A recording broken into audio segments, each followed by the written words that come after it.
جی حضرات ذی وقار یہ جتنی بھی ابحاث میں نے آپ کے سامنے کی ہیں ان کا خلاصہ یہ ہے کہ دائیں کونی کو حالت تشہد میں، چاہے وہ اول تشہد ہو یا آخری تشہد ہو، اس میں یعنی تحیات کے اندر دائیں کونی کو وہ ران کے اوپر نہیں رکھیں گے۔ اور اس ضمن میں نے آپ کے سامنے یہ سابقہ جتنے بھی تراجم پیش کیے، ان میں غیر مقلدین علماء کے بھی تراجم تھے، دیوبند علماء کے بھی تراجم تھے، اور بریلوی علماء کے بھی تراجم تھے۔ اس کے علاوہ اگر ان تراجم کے علاوہ جو میری سابقہ ویڈیو تھیں جن میں نے حالت تشہد میں وحدہ مرفق الایمن کے بارے میں وہاں جو میں نے وضاحت کی تھی محدثین کے حوالے سے، تو تقریباً میں نے 9 محدثین کے وہاں حوالہ جات پیش کیے تھے کہ جو محدثین ہیں جنہوں نے وحدہ مرفق الایمن کی وضاحت کی ہے، انہوں نے اس بات پر تفصیلاً کلام کیا اور فرمایا ہے کہ دائیں کونی کو دائیں ران پر نہیں رکھیں گے۔ اس ضمن میں یعنی ان محدثین کے حوالہ جات کے ضمن میں نے آپ کے سامنے غیر مقلد عالم شیخ زبیر لیزئی کا بھی حوالہ پیش کیا تھا کہ وہ کہتے ہیں کہ دائیں کونی کو دائیں ران کے اوپر رکھیں گے۔ اس لیے میں نے آپ کے سامنے تمام حوالہ جات پیش کیے۔ غیر مقلدین علماء کے شیخ زبیر لیزئی بھی غیر مقلد عالم تھے، تو میں نے غیر مقلدین علماء کے اور دیگر علماء کے جو دیوبند اور بریلوی علماء کے حوالہ جات آپ کے سامنے پیش کیے تاکہ آپ کے سامنے یہ بات اچھے طریقے سے واضح ہو جائے کہ جو میں نے ترجمہ کیا کہ دائیں کونی کو دائیں ران کے اوپر نہیں رکھیں گے، اور دائیں کونی کا جو کنارہ ہے یعنی یہ ہتھیلی والا کنارہ، یہ کنارہ بھی میں نے آپ کے سامنے محدثین کے حوالات سے اس کی تفصیل وضاحت کی تھی کہ بھی یہ کنارہ اس سے مراد ہتھیلی والا کنارہ ہے۔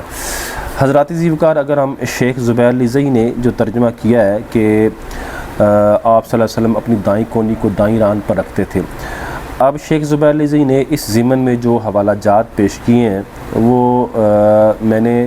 ان حوالہ جات کے جو تراجم تھے، خصوصاً ابو داؤد سنن نسائی کے اور مشکات کے تراجم میں نے آپ کے سامنے ان کے تراجم میں نے آپ کے سامنے پڑھے اور بتائے کہ بھئی سب نے یہ ترجمہ کیا ہے کہ دائیں کونی کو دائیں ران کے اوپر نہیں رکھیں گے، بلکہ دائیں کونی کا کنارہ جو ہے، بعض نے کہا دائیں کونی کا کنارہ ہے جو وہ ران میں رکھیں گے، وہ ران کے اوپر رکھیں گے۔ حضرات ذی وقار اگر نہ ہم شیخ زبیر لیزئی نے جو حوالہ جات پیش کیے ہیں اس ضمن میں، اور میں نے آپ کو بتایا تھا کہ یہ وہی حوالہ جات ہیں کہ جو میں نے آپ کے سامنے پیش کیے تھے، اور یہ حوالہ جات پڑھ کے میں نے بتایا تھا کہ دائیں کونی کو دائیں ران کے اوپر نہیں رکھیں گے، جبکہ شیخ زبیر لیزئی نے بھی وہی حوالہ جات ہمارے سامنے پیش کیے، وہی حوالہ جات اپنی کتاب صحیح نماز نبوی میں پیش کیے، اور پھر اس کے بارے میں انہوں نے کہا کہ دائیں کونی کو دائیں ران کے اوپر رکھتے تھے یا رکھیں گے۔ حضرات ذی وقار اگر ہم شیخ زبیر لیزئی کے حوالہ جات کو دیکھتے ہیں تو سب سے پہلے انہوں نے جو حوالہ پیش کیا وہ ابو داؤد شریف کا، اور ابو داؤد شریف کی 726 نمبر حدیث اور 957 نمبر حدیث پاک پیش کی۔ تو جب ہم ابو داؤد کی 726 اور 957 نمبر حدیث پاک دیکھتے ہیں تو حضرات ذی وقار یہ حدیث پاک جو ہے وہ وہاں جب ہم الفاظ دیکھتے ہیں تو وہاں اس کے الفاظ ہیں وحدہ مرفقہ الایمن، کہ وحدہ مرفق الایمن، اور حدہ کے بارے میں آپ کے سامنے تفصیل سے بیان کر چکا ہوں، بار بار اس کو میں دہرانا نہیں چاہتا کہ حدہ کو فعل بھی پڑھا گیا ہے اور حدہ کو اسم بھی پڑھا گیا ہے۔ حدہ اگر فعل ہے تو اس کا مطلب ہے کھینچنا، الگ رکھنا، تو اب حدہ مرفق الایمن کا ترجمہ یہ ہوا کہ دائیں کونی کو رسول اللہ صلی اللہ علیہ وسلم نے دائیں ران سے الگ رکھا۔ یہ ترجمہ میں آپ کے سامنے تمام غیر مقلدین خصوصاً غیر مقلدین علماء کے حوالے سے بھی پیش کر چکا ہوں، اور یہی 726 نمبر حدیث پاک میں بھی یہی الفاظ ہیں وحدہ مرفق الایمن، اور 957 نمبر حدیث پاک میں بھی یہی الفاظ ہیں جو شیخ زبیر لیزئی نے حوالہ دیا وحدہ مرفق الایمن،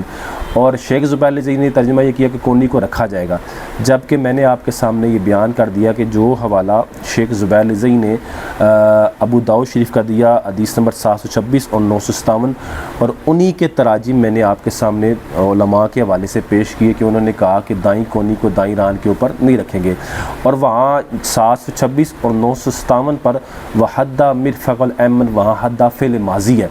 اور وہاں اس کا ترجمہ یہی ہے کہ دائیں کونی کو دائیں ران سے الگ رکھیں گے۔ حضرات ذی وقار اسی طرح اگر آپ آگے دیکھیں تو شیخ زبیر لیزئی نے سنن نسائی کا حوالہ پیش کیا اور سنن نسائی کی حدیث نمبر 1266 کا حوالہ دیکھا، 1266 کا۔ اب جب ہم سنن نسائی اٹھا کے دیکھتے ہیں تو سنن نسائی میں حدیث نمبر 1266 جو ہے وہاں بھی یہی الفاظ ہیں، وحدہ مرفق الایمن، اور وحدہ مرفق الایمن یہاں حدہ وہ فعل ہے، اور اس کا ترجمہ میں آپ کے سامنے کر سکوں کہ حدہ فعل، اور فعل کا معنی یہاں اس کا ترجمہ یہی ہے کہ دائیں کونی کو دائیں ران سے الگ رکھا، اور یہ میں آپ کے سامنے علماء کے حوالہ سے بھی پیش کر چکا ہوں، اور عربی کتابوں کے حوالہ سے بھی میں آپ کے سامنے محدثین کے جو حوالہ جات ہیں وہ بھی میں آپ کے سامنے پیش کر چکا ہوں کہ سنن نسائی شریف کا جو شیخ زبیر الزئی نے بھی حوالہ دیا اس کے بھی الفاظ کیا تھے، وحدہ مرفق الایمن۔ اسی طرح حضرات ذی وقار شیخ